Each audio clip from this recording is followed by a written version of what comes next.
Junkin' Fool over here at Pourville. How's everybody doing? Well, we're kind of cleaning this. We're still cleaning, I should say. Been getting a lot of rain. Getting stuff kind of organized for a yard sale.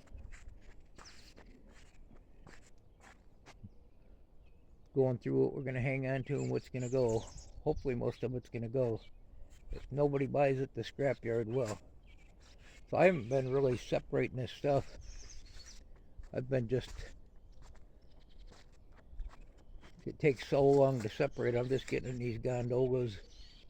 I got a few of these floating around, and I'm going to go to the other house and when the time comes and go through them and separate the breakage, and because it's just, this is mostly 2-foot in here.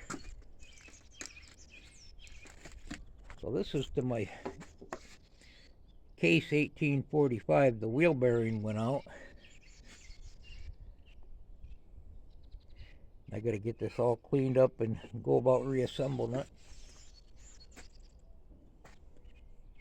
I think they want like 20 bucks if I ain't mistaken for that O-ring right there. I'm going to clean that up and put a little sealer on it. That's what I did when I did the other side. So we actually drove out here. Got almost everything out of here.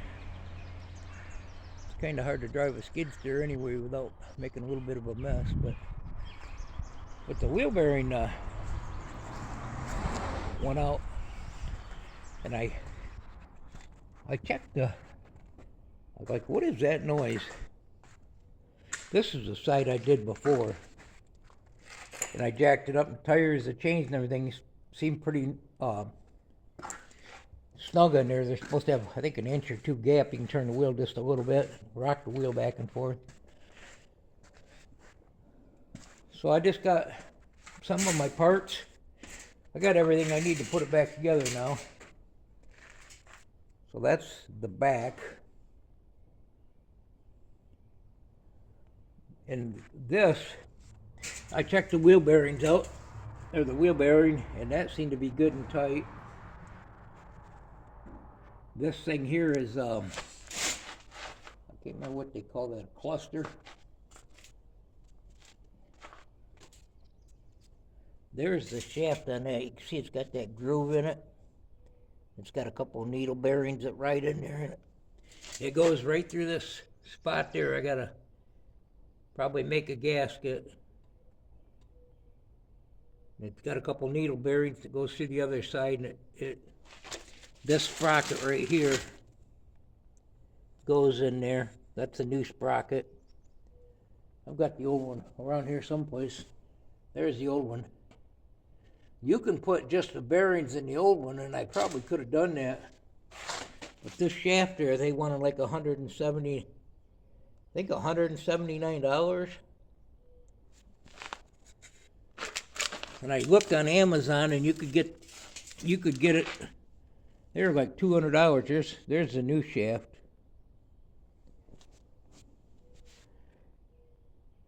Amazon, I think, was $270. eBay had it for $180 something for the shaft, this shaft, and the two needle bearings, which I keep them everything in the plastic. So there's two needle bearings there that go on that shaft. And you also got the new sprocket. Two of them are for the wheels and one is for the pump. Let's see. I think it's this one that goes for the pump. But that wasn't the main problem. That it needed replaced, so I thought I'd do that right where I was in here. There's my old wheel bearing. About this front one.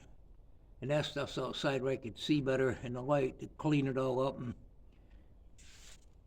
just about 5 minutes ago, I got the bearings, the seals, the races, I guess they call it. And I actually ordered two I checked them all out, but I ordered two because eventually another one's going to wear out. And I wanted to get this stuff before these tariffs go getting crazy. And I also have, well, that's for the other side. That's an extra set. So I'm going to have an extra wheel bearing. They were 50 something a piece. The more you buy, they drop a buck or two off it, and I didn't think I needed 4. I checked the other side and they seemed good, and I think I just needed 1, and that's what I'm going to put on here for now. The other one don't seem to, this one doesn't seem to have any slop or anything in it. Then I ordered a seal kit for this one. Actually, I've already got that, but I thought right when I was ordering, I was going to order one for the other side because eventually it's going to need that, and I may do them both at the same time. So these cylinders, where they up there, I've already redid both of them and put new bushings and everything in them. So the one I did a year ago, that seems to be fine, and I just did one a month ago. So I'm cleaning all this grease up. I want to get it cleaned up like it looked really nice when I got it, and I got to get the leak stopped and just get it fixed back up.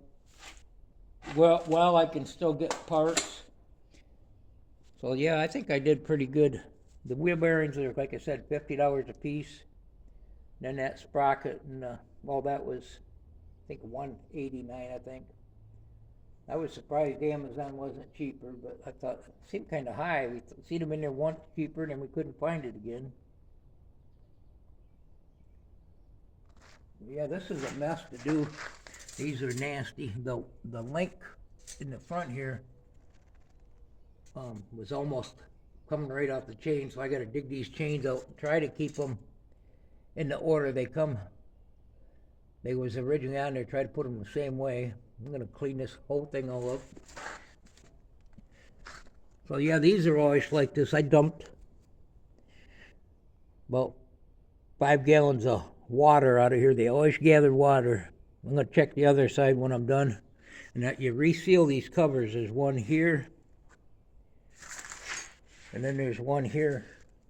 Same thing. And you got to get in there, get all this stuff. I'm going to clean all this out. The other side that I did a couple years ago or whatever it was, that was definitely worse than this one. That was full of ice. I had to wait for spring for it to thaw. So I'm going to try to make me some kind of a lean-to keep this out of the weather. This is a Case 1845C. Now, 1840s, it's got a lot bigger, I think it's got a lot bigger space here. But you can actually, on this side, the sprockets can stay on. You can pull the sprockets off through this space around here. And I don't believe they have the covers up here.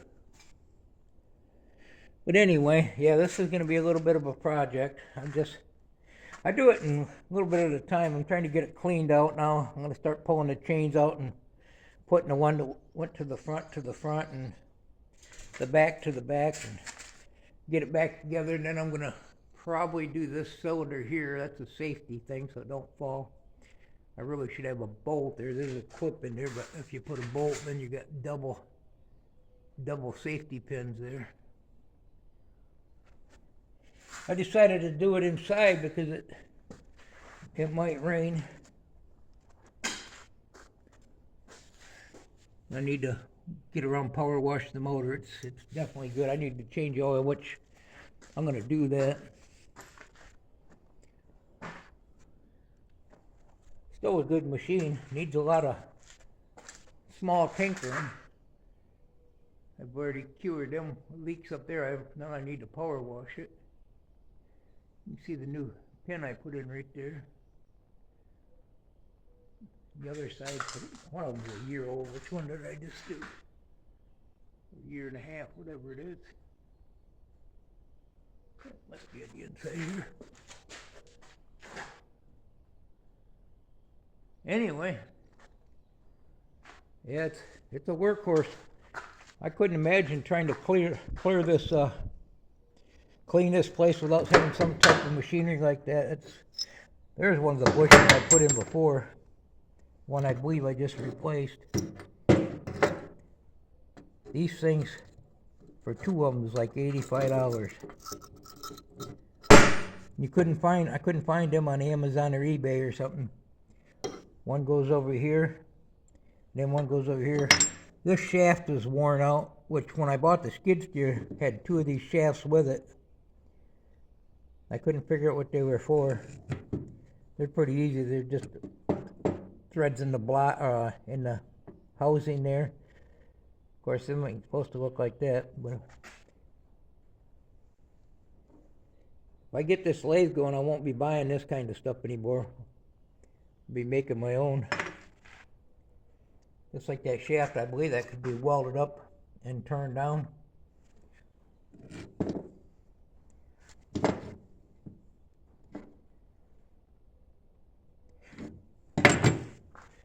I just thought I'd do a video. I'm kind of cleaning around here. We was going to have a yard sale, but a lot of the stuff we got, we usually advertise we can load. And right now we can't load. I'm going to go through this building. There's a lot of this stuff that's going to be going into the sale. I thought about having an auction. I don't know if I got enough stuff to have an auction or not, but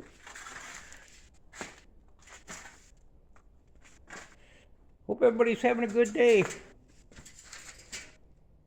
Yeah, if you get a piece of machinery, you definitely need to learn how to work on them or have deep pockets, because I imagine these guys are getting big money for working on these.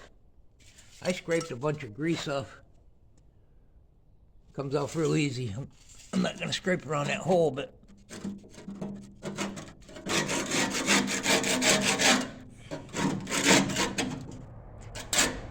you can see where that wheel was rubbing right there.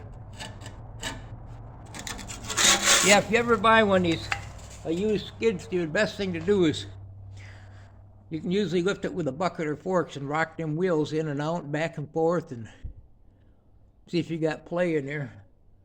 But sometimes you might see marks like this a little bit on the side, and that's just because they got brush or something stuck in there. But that's my plan, to clean it all up, and I'm going to build me a little lean-to to put it inside, keep some of the weather off of it. And I got enough junk around I can do that. I've got a big old pop-up topper hood. I think I'm going to just put a couple posts in the ground and make sure I got plenty of height in there and park this thing in there when I'm not using it. Well, thanks for stopping by.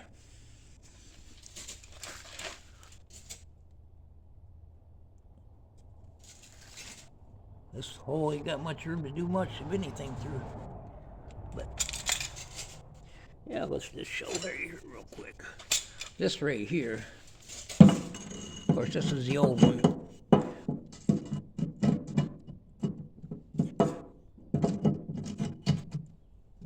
That goes right in there. And that doesn't turn, so the bushing's right on that, and the sprocket rides in there, and you got to get in there and finagle, reach your arms in there and through the top and wrestle them chains around. And I'd say on a custom from a 1 to 10, this gets right up there to maybe 9 3/4. But I'll just walk away from it if it starts frustrating me and try again another day, and I'm sure it will. Thanks for stopping by. Goodbye now.